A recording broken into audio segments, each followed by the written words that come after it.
Everyone. So today I'll be reviewing three very interesting books, two of them being graphic novels and one being a straight up normal book. But let that not fool you, the normal book is no less interesting than the graphic novels.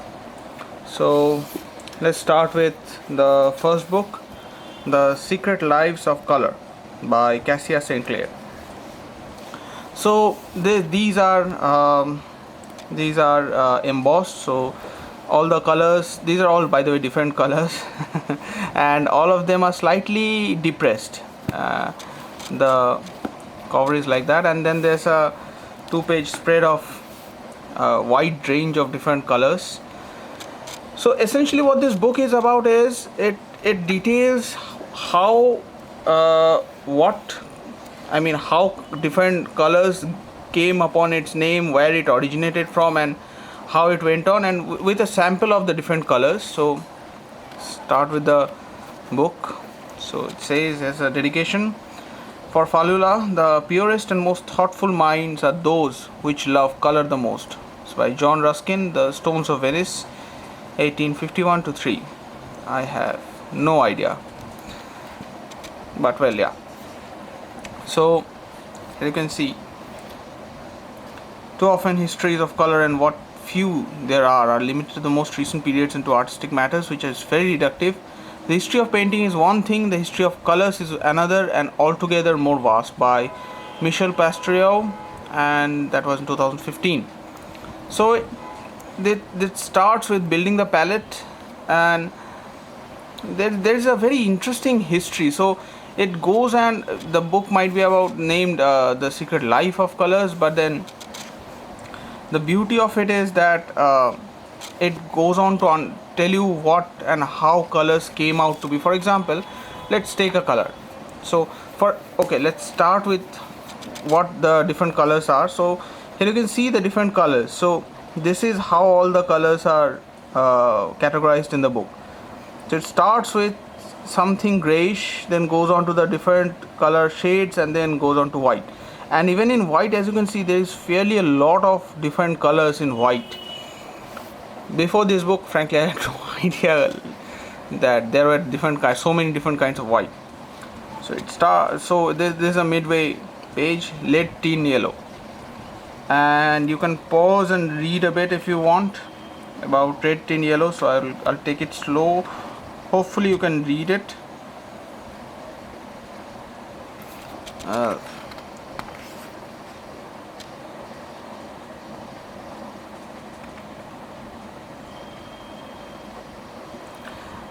And the next color on the list is Indian yellow. So I've not reached till here. I'm reading the book. I'm in the process of reading, and I thought that I should cover this book. It's so interesting. So then there's scarlet. Scarlet is a fairly renowned color, and amaranth and shocking pink and fuchsia and Mountbatten pink. Okay, I have no idea there was a pink called Mountbatten pink. Baker Miller pink and amber and avocado. Okay, avocado is a color. I only knew the fruit. Then there's absinthe and verdigris. Cool. Really great names, and overall a great history. So this is a front full page spread of the colors. I think that will be covered next. So every part is followed by a, let's see, I think this should be the case. Yeah. So every part is followed by is preceded by the different colors that are covered. So in the next section, these colors are covered. Forgo the white line in between. That's a manufacturing defect. But as you can see, it's a very beautiful book. For example, this is a color called Minium.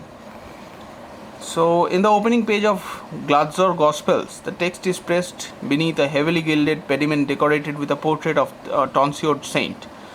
Surrounding him is an explosion of colorful curlicute foliage filled with fantastical features, and then it goes on to tell you how this color came about. So I'll cover this part as well, so you can read up about Minium, the color, if you want.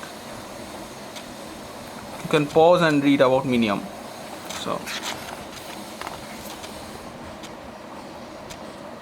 So this is just so that you have an idea of what this book actually has. Okay, I think there's a problem with focusing. Let me try focusing it a little. Yeah.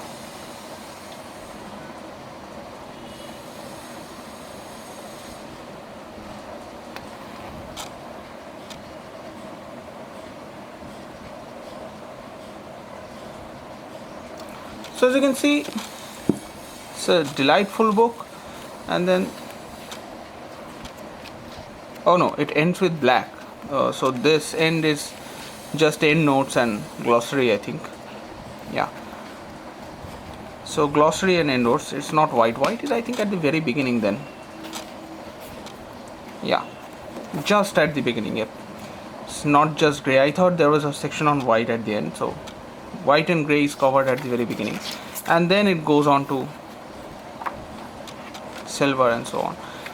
So that's it. The Secret Lives of Colors, a beautiful and very interesting book. Definitely pick it up if you're interested in things like this. So that's the blurb. You can pause and read it if you want. So that's one book.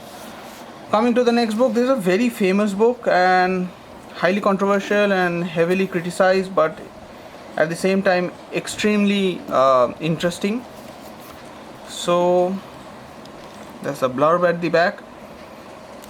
So it's about disease, a kind of disease that only affects teenagers and it stays throughout their life. And it's the disease. The book name of the book is Black Hole because it's not only the fact that the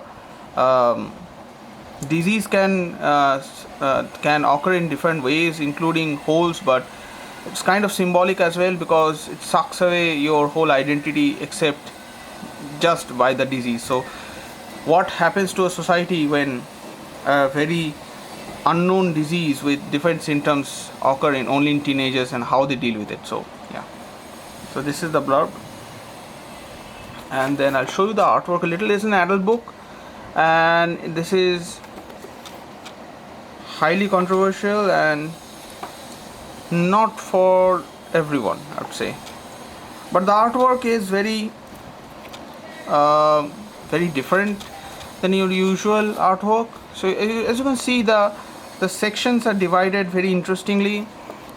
So that is also supposed to be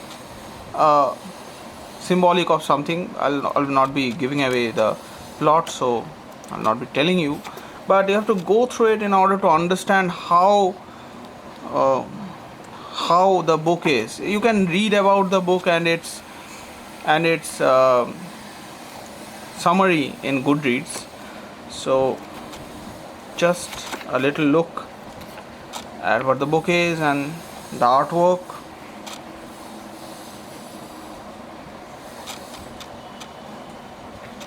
Overall, a very interesting book and strictly for adults. So I would not recommend for you to give this to children because while it's a very thought-provoking book, the ideas are not the most easily digestible ones,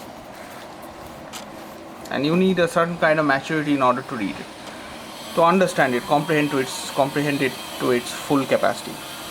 So now comes the third book that I'll be going through today. It's 1,000 Colored Castles by Gareth Brooks. This is one of the most unusual books I have read, not only because of the subject matter. The subject matter is very different. Basically, it's about Miriam. So you can read the blurb, and apparently it's about a condition called I forgot the name. Charles Bonnet syndrome. Yes, CBS. So this woman, she sees things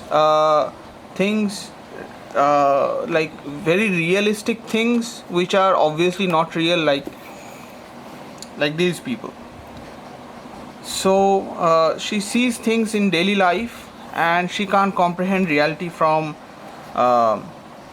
fiction, and it's about her, this woman. Her name is Miriam, and how she deals with it, and how she overcomes it, and even though she has such a complex condition, she overcomes it and helps with the neighborhood. So as you can see, the artwork, it was purely hand drawn, and it's done by the author herself or himself. I'm not very sure about Garrett Brooks. I'm very ashamed to admit. So yeah, so as you can see, the artwork, it's all pastel, and it's very different from usual graphic novels you can read. It's a very lovely book, and you should definitely give it a read if you are interested in books that deal with a little offbeat topics and a little offbeat artwork. Lovely book overall, and a great collection to add to your own bookshelf. So as to say, this is the very definition of a quaint book, I would say. So yes, there you have 3 books covered in this video, and as always, if you have any suggestions, anything to say, any questions, you're free to ask them, and you're free to ask them in the comments below. And yeah, happy reading.